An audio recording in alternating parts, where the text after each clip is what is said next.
Napoli è l'ultima frontiera contro la globalizzazione. A Napoli sopravvivono ancora riti antichi come quello dell'Epifania, quello dei doni all'Epifania, quello dei dolcetti all'Epifania. Napoli è l'ultima trincea per la difesa di questa povera vecchia sdentata a Befana.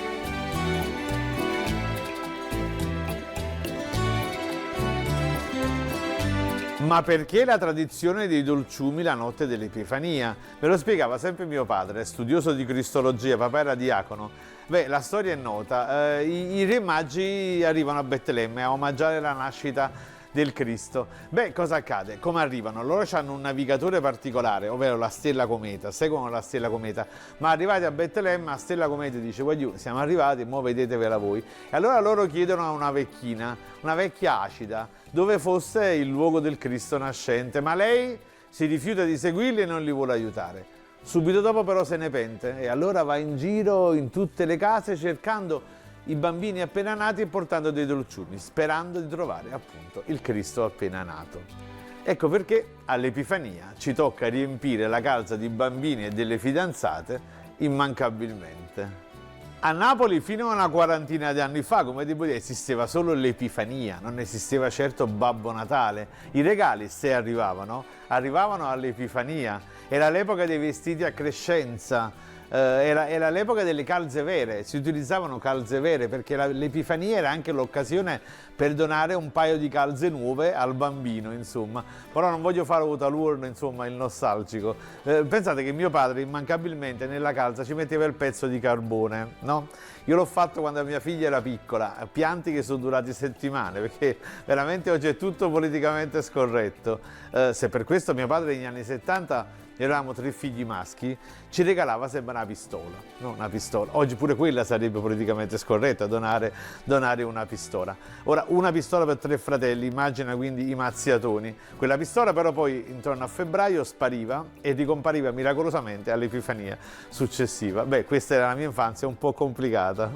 All'Epifania i 3 magi ormai sono arrivati davanti alla grotta, si sottomettono davanti al Cristo nascente, simbolicamente anche qui è il mondo intero che si sottomette al Salvatore. Europa, Asia e Africa, i 3 continenti conosciuti, e quindi naturalmente un personaggio di colore nero, un mulatto e un bianco.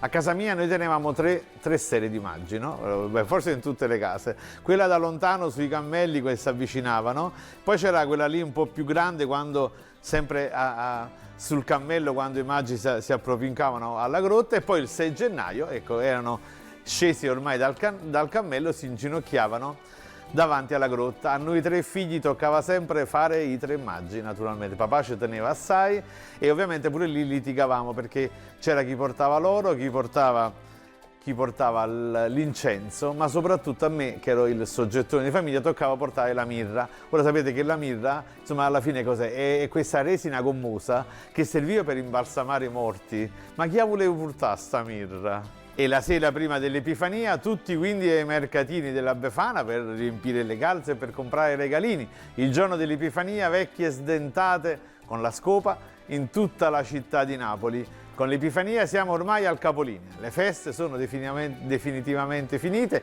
un periodo lunghissimo che dura ormai dal 24 dicembre praticamente ininterrottamente fino al 6 gennaio, infatti c'è un detto che dice Pasqua Epifania, tutte le feste si porta via. Però a Napoli il detto continua, dice risponda a cannelora, ci stonghi ancora. Sì, bisogna aspettare il 2 febbraio, Candelora, qui è sempre festa continua.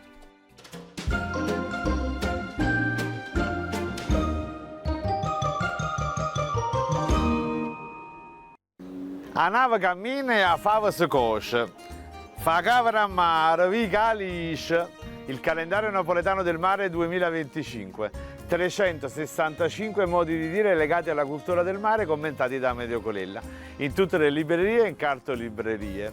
Quando mare è calmo, ogni strunza è marinara.